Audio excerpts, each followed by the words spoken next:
teaching that the world is the salt and the light of the church, which is surprising for people to hear and difficult for translators to translate, because it's very similar to something that Jesus said in the Sermon on the Mount.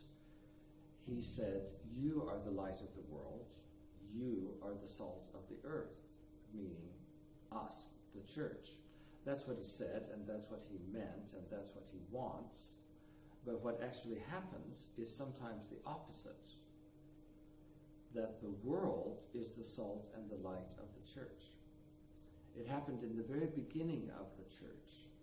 When the Greek people became Christians, they brought into the church the baggage of their Greek culture, their religious activities and their social customs and their class systems of masters and slaves and upper class and lower class.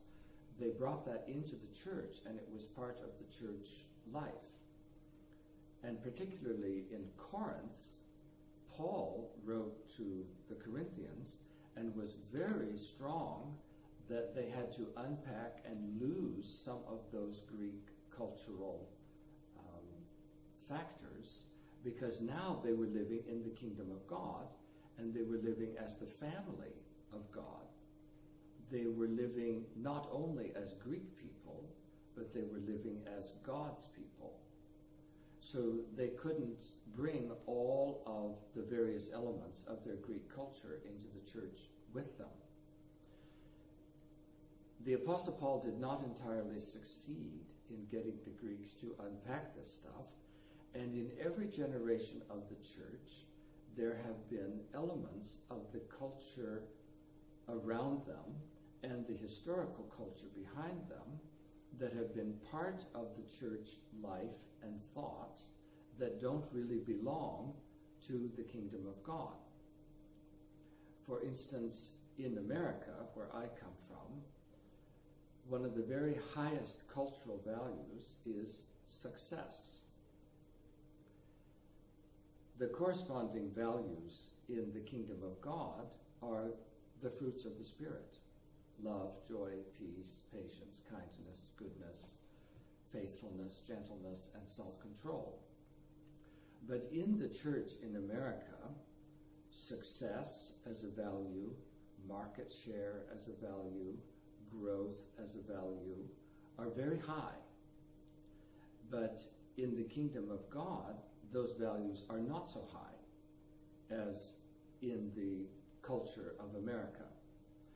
But the cultural values of America come into the church, so that I say the world is the salt and the light of the church.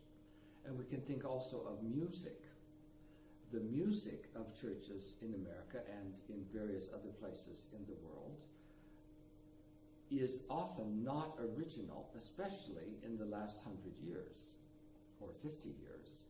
It is music that is developed in the kingdom of this world and then borrowed or taken and used in the churches with the message that the music, not the text, but the music has. And this is also an example of the world being the salt and the light of the church.